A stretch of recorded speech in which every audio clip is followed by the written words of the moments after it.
For almost a decade, Alexey Anatolyevich Navalny was the face of the Russian opposition, campaigning tirelessly against President Vladimir Putin.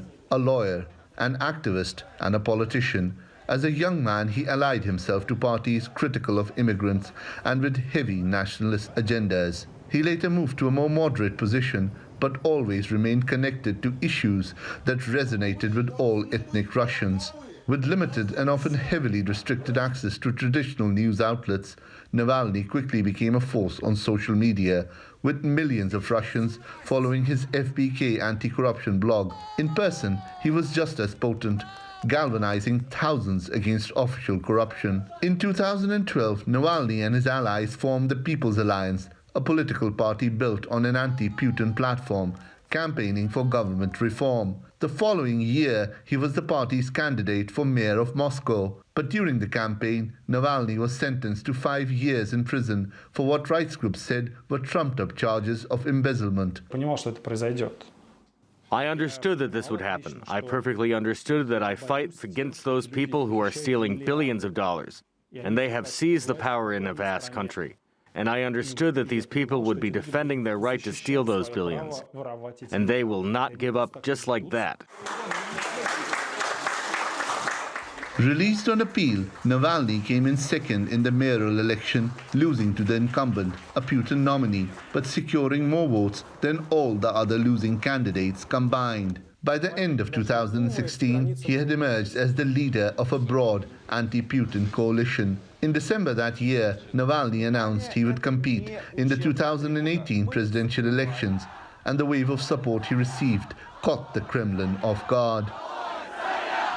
A small group of people own an enormous amount of wealth and property, and millions of people can hardly make two ends meet, as we say that. Therefore, I like this part of activity, anti-corruption campaign of Alexey Navalny and his team. Now we help in them whenever it is possible. The now very real political threat posed by Navalny led to an increasingly aggressive response. He was assaulted twice in 2017, suffering serious injury, and repeatedly arrested for participating in protests. I know I have support in society. I know that not 100% of the people support this power. And in reality, it's not even 50%. And I want to get support of these people. I will fight for them despite any verdicts. Then the Election Commission barred him from running for president, citing the 2013 embezzlement conviction. The decision was declared arbitrary and unfair by the European Court of Human Rights. It also failed to dampen dissent, as protests against corruption and calls for official accountability continued to grow. Then, whilst campaigning in 2020, an attempt was made on his life. Nervenkampfstoff der Novichok-Gruppe.